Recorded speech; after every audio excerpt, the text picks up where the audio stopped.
Hello, dear students. My name is Gurjot Singh. This is lecture number 8 of chemistry, chapter number 2, structure of atom. तो चलिए आज की कहानी शुरू करते हैं। तो मैंने कहानी क्यों कही? क्योंकि आज जो हमने अब तक पढ़ा है हम उसको एक सुई धागे में परोएंगे, मीन्स उसे एक लाइन में सेटअप करेंगे। क्या कुछ सोचा हमने कि डाल्टन आए, डाल्टन ने कहा एक स्मॉलर पार्टिकल होता है, टिन्नी पार्टिकल होता है, जिसे फर्दर डिवाइड नहीं किया जा सकता। लेकिन उसके बाद और साइंटिस्ट आए, जे थॉमसन आए, मिलर आए। उन्होंने क्या किया? उन्होंने सब एटॉमिक पार्टिकल्स को खोजा जो एटम के अंदर होते हैं, मतलब एटम को भी जिससे डिवाइड किया जा सके। तो उसके बाद जे थॉमसन ने मॉडल को प्रपोज किया, वाटरमेलन मॉडल, और उसके बाद रदरफोर्ड ने न्यूक्लियस मॉडल दिया, जिसमें यह कहा गया कि पॉजिटिव चार्ज न्यूक्लियस में होता है। ये वो दौर था जब केमिस्ट्री का एक रेवोल्यूशन चल रहा था। मीन्स ये 1900 के जो आसपास का समय था, ये केमिस्ट्री और साइंस दोनों के लिए बहुत इम्पोर्टेंट था, क्योंकि इस समय में बहुत से धुरंधर साइंटिस्ट इस काम में लगे हुए थे और बहुत बड़ी बड़ी खोजें कर रहे थे, जैसे कोई रेस लगी हुई हो। तो ये इसी वक्त, ये वाला वक्त में ही हमें ये पता चला था कि जो इलेक्ट्रोमैग्नेटिक रेडिएशंस होती हैं, ईएम रेडिएशंस होती हैं, वो उनका वेव नेचर होता है और साथ के साथ पार्टिकल नेचर भी होता है। तो इसी खींचातानी में बहुत सी चीजें डेवलप होने लगी। तो उसी समय में एक और चीज डेवलप हुई जिसका नाम हम कहते हैं स्पेक्ट्रोस्कोपी। अब स्पेक्ट्रोस्कोपी क्या है? स्पेक्ट्रोस्कोपी क्या है? जैसे मैं आपको बताऊं कि आप लोगों ने 10th क्लास में एक प्रैक्टिकल किया था, चलो किया होगा या नहीं किया होगा, लेकिन एक पढ़ा जरूर था, जहाँ फिर आप देखते हो जब कभी वो होता है बारिश के बाद एक सतरंगी पिंग पड़ जाती है, तो उस वाले एक्सपेरिमेंट, ये रहा वो एक्सपेरिमेंट। तो इसमें होता क्या है, एक light, simple light, white light further 7 lights में डिवाइड हो जाती है।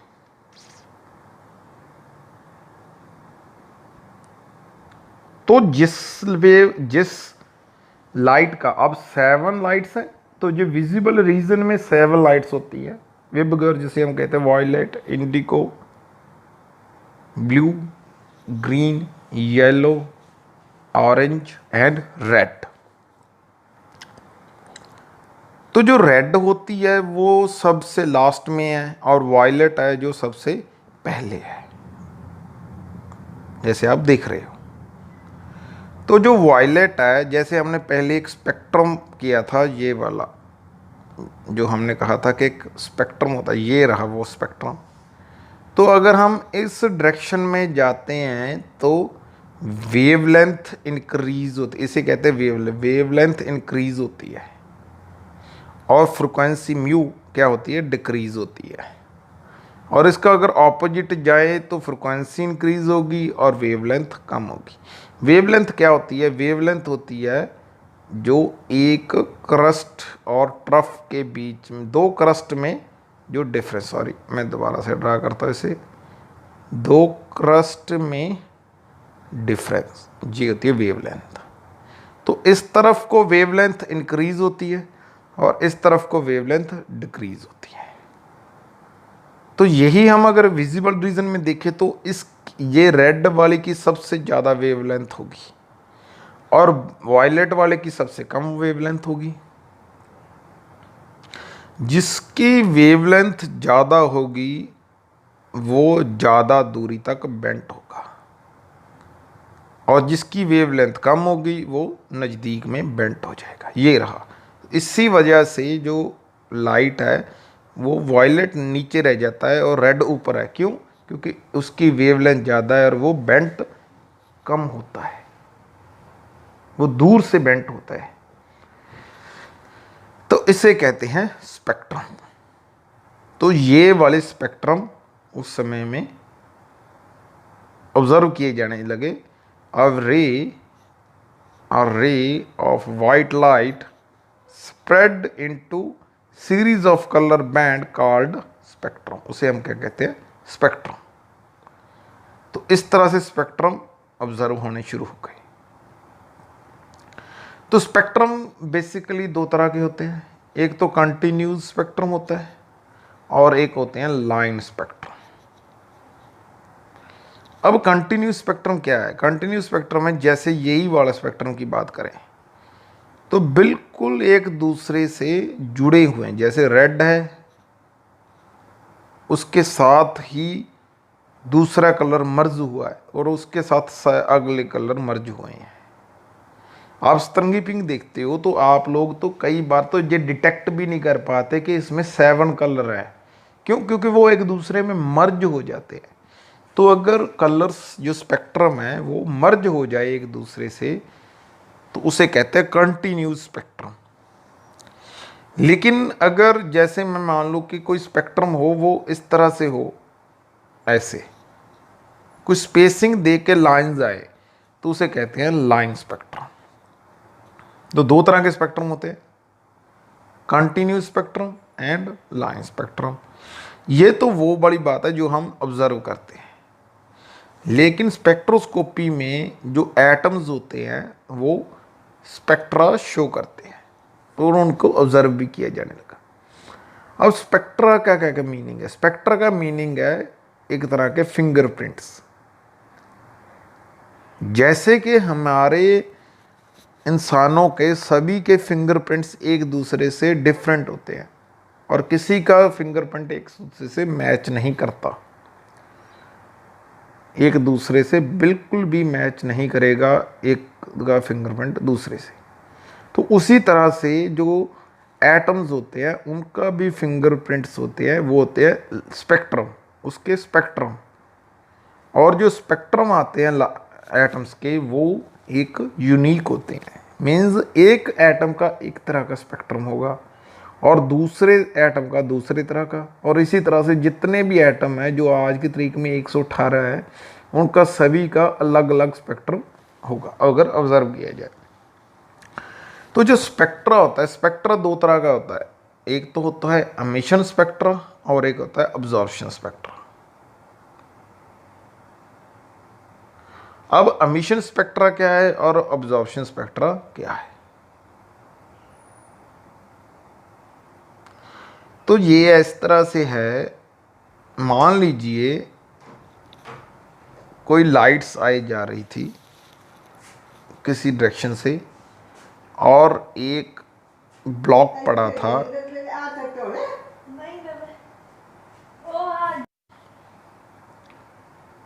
तो इस तरह से है जैसे, अब एमिशन स्पेक्ट्रा और अब्जॉर्प्शन स्पेक्ट्रा क्या है कि जैसे ये लाइट आ रही है और एक कोई सैंपल पड़ा है तो वो स्पेक्ट्र जो सैंपल था सैंपल में से पास होकर अगर हम लाइट को ऑब्जर्व करें तो ये फर्स्ट और लास्ट वाली लाइट तो आगे पास हो जाए, लेकिन ये वाली लाइट को ये सैंपल हमारा ऑब्जॉर्व कर ले तो उसे कहते हैं ऑब्जॉर्प्शन स्पेक्ट्रा।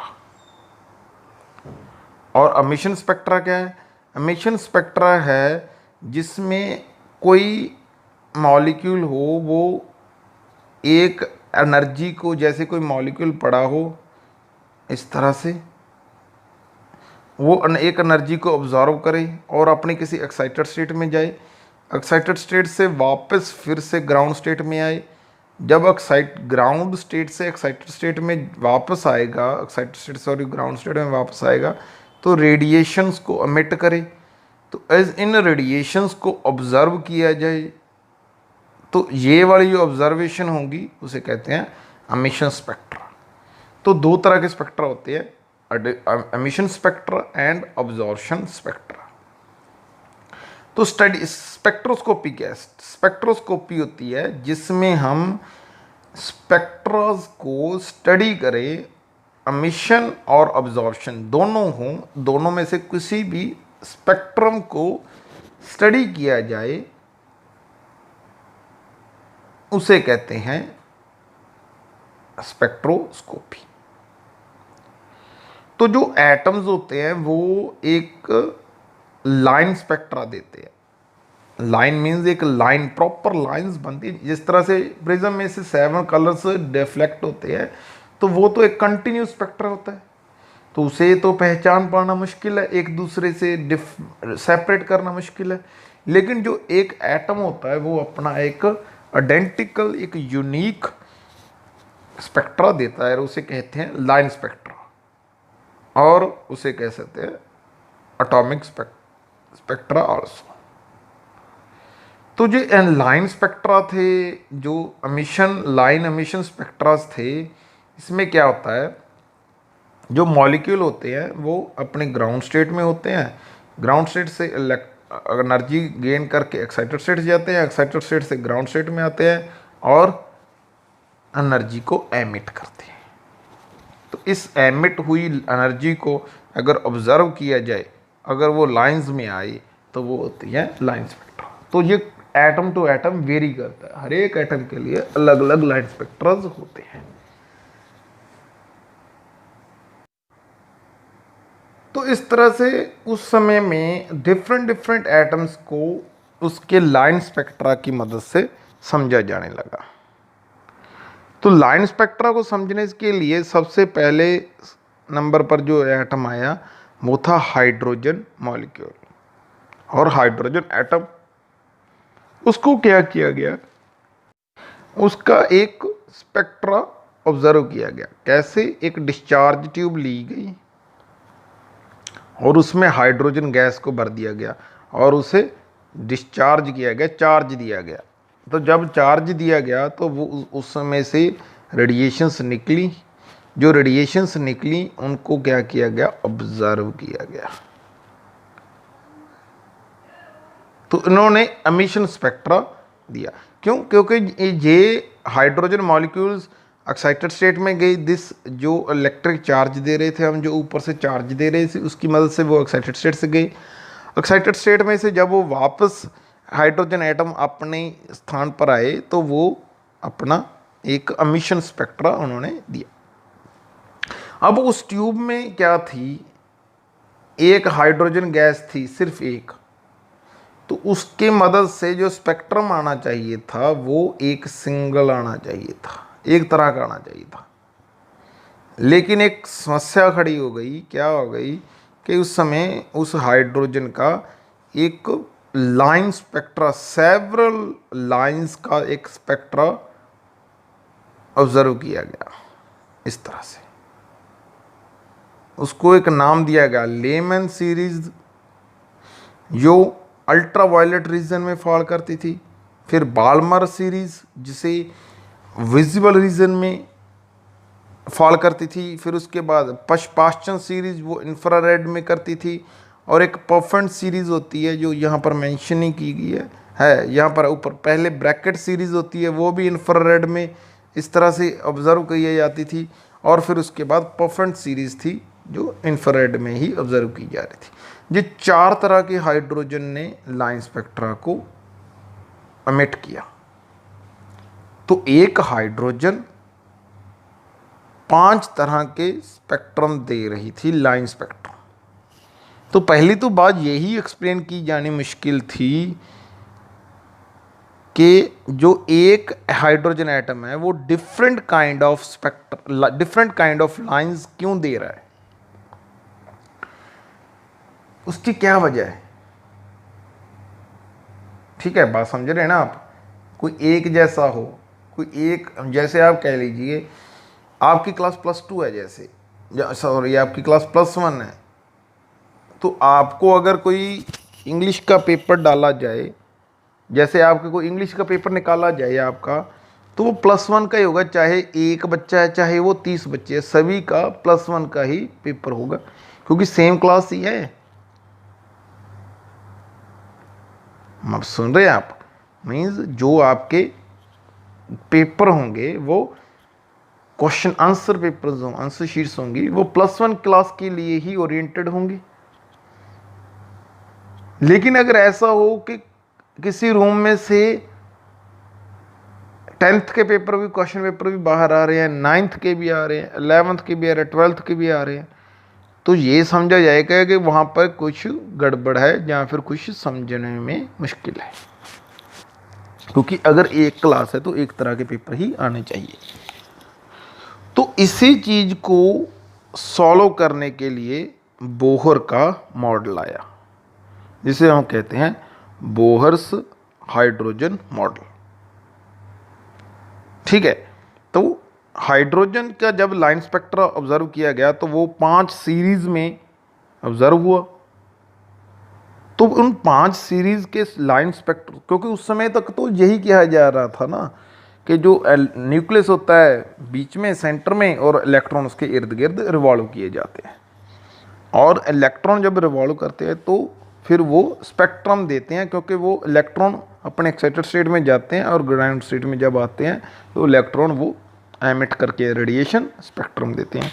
लेकिन एक हाइड्रोजन 5 सीरीज ऑफ लाइन का स्पेक्ट्रम कैसे दे रही है, इसी चीज़ को एक्सप्लेन करने के लिए क्या आया, Bohr's model for hydrogen atom, और जिसे बोहर्स एटॉमिक मॉडल भी कहा जाता है। बोहर एटॉमिक मॉडल एक बहुत रेवोल्यूटरी स्टेप था उस समय में एटॉमिक मॉडल्स में, और बोहर के मॉडल के बाद फिर आया समरफील्ड का मॉडल, जो हम आज मॉडर्न एटॉमिक मॉडल जिसमें हम समझते हैं। तो इसे हम करेंगे हमारे नेक्स्ट लेक्चर में। Thank you.